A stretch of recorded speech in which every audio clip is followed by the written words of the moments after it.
অনেক বছর হলো এখান থেকে চলে গেছি। আপনাদের বোধহয় ঠিক আমাকে তেমন মনে নেই। ঠিক মনে নেই তা নয়, তবে আমার কিন্তু আপনাদের ঠিক মনে আছে। আপনারা তিন ভাই মিলে মাঝে মাঝে আমাকে এমন পেটাতেন না? বাবলু, এই আমাদের মেনু।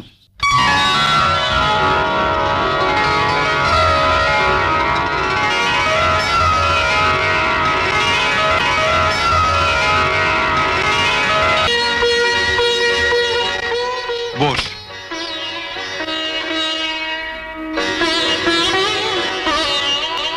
যে শাড়িটা তোমার জন্য নিয়ে এলাম সেটা পরে এলে না কেন? এমনি আমি এত করে বললাম, তবু এত চেয়ে মেয়ে না। শাড়িটা বুঝি তোমার পছন্দ হয়নি? পাগল, অত দামি শাড়ি আমার পছন্দ হয়নি বললে তো গা শুদ্ধ লোক হাসে। আর তাছাড়া সত্যি কথা বলতে কি, আমি গরিব স্কুল মাস্টারের মেয়ে, অত দামি শাড়ি পরার অভ্যেসও আমার নেই। আপনি আমার জন্য পাত্র খুঁজে দেবেন বলে দয়া করে আমায় দেখতে এসেছেন। আমি ঠিক যা তাই দেখে গেলে আপনার বোধহয় পাত্র খুঁজতে সুবিধে হবে, তাই না? কবে আপনি আমাকে দেখবার জন্য পাত্রকে নিয়ে আসবেন সেটা নিশ্চয়ই আগে থেকে বাবাকে জানাবেন। আমি আপনাকে কথা দিচ্ছি, তার আগে আমি ওই শাড়ি পরাটা অভ্যেস করে ফেলবো। আর পাত্র এলে আমি ওই শাড়িটা পরে দাঁড়িয়ে বলবো শাড়িটা আপনি আমায় দিয়েছেন। তাহলে তো আর আপনার আফসোস করার কিছু নেই, ঠিক না? বাহ, খুব সুন্দর কথা বলো তো তুমি। সুন্দর অসুন্দর জানি না, যা মনে আসে তাই বলি।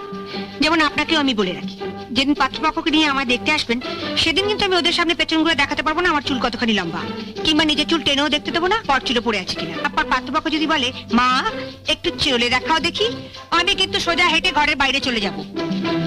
আর আমি খোড়া না ল্যাংড়া তা বোঝাবার জন্য একবার সামনের দিকে আর একবার পেছন দিকে হেঁটে চলে দেখাতে পারবো না। যা দেখবার বুঝবার আপনি দেখে বুঝে নিন।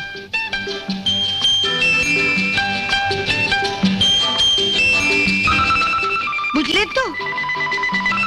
কিন্তু যারা তোমাকে বাড়ির বউ করে নিয়ে যাবে তারা তো নিশ্চয়ই চাইবে যে তাদের। আজকালকার বাড়ির বউ মানে তো বাড়ির ঝি, তার উপর যদি আমার মতন গরিব স্কুল মাস্টারের মেয়ে হয়। আমি তার বৌদিদের মতো কপাল নিয়ে আসিনি কে যে বাড়ির বউ হয়ে যাবো সে বাড়িতে আমার মতন একখানা ননদ থাকবে যার কাঁধে সংসারের সমস্ত দায়িত্ব চাপিয়ে দিয়ে আমি বৌদিদের মতন পটের বিবিসে যে গায়ে হাওয়া লাগিয়ে বেড়াবো। বৌদিদের উপর তোমার খুব রাগ দেখছি। ওসব রাগ টাগ বুঝি না, যা সত্যি তাই বলছি।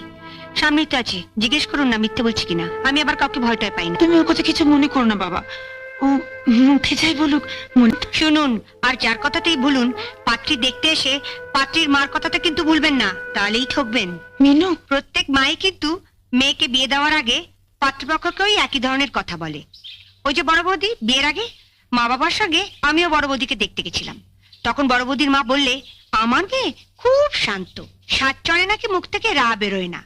অথচ এ বাড়িতে আসার পরে বৌদির চিৎকারে এপাড়ার যত কাকপক্ষী গুলো সব এপাড়া ছেড়ে দিয়ে ওই বামুন পাড়ার বটগাছাতে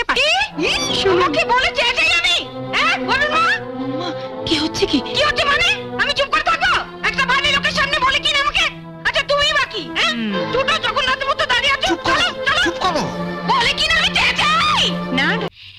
নিন এবার কানে হাত চাপা দিয়ে মিলিয়ে দেখুন সেদিন বড় বৌদির মা কতখানি সত্যি বলেছিল।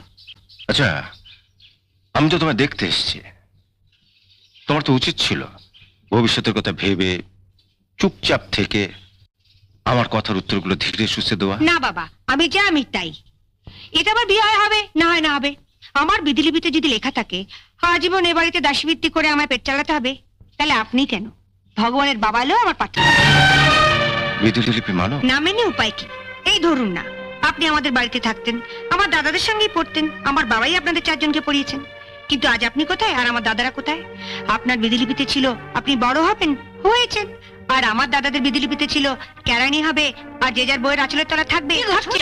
মা, মিনু কিন্তু অত্যন্ত বাড়াবাড়ি করছে। তার চেয়ে বলো না মিনু আপনি সত্য কথা বলছে। না না বলছি, তার একটা কারণ আছে। আমি যে বাড়ির বউ হয়ে যাব তাদেরও তো এ বাড়ির লোকগুলো চরিত্র জানা দরকার, কি বলছি না?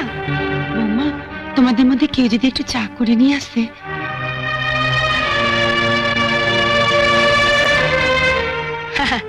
কাদের কি বলছো মা? এ বাড়িতে আসার পরেই তো বৌদিরা ভুলে গেছে ক কাপ চায় ক চামচ চিনি দিতে হবে, তাই আমিই যাচ্ছি।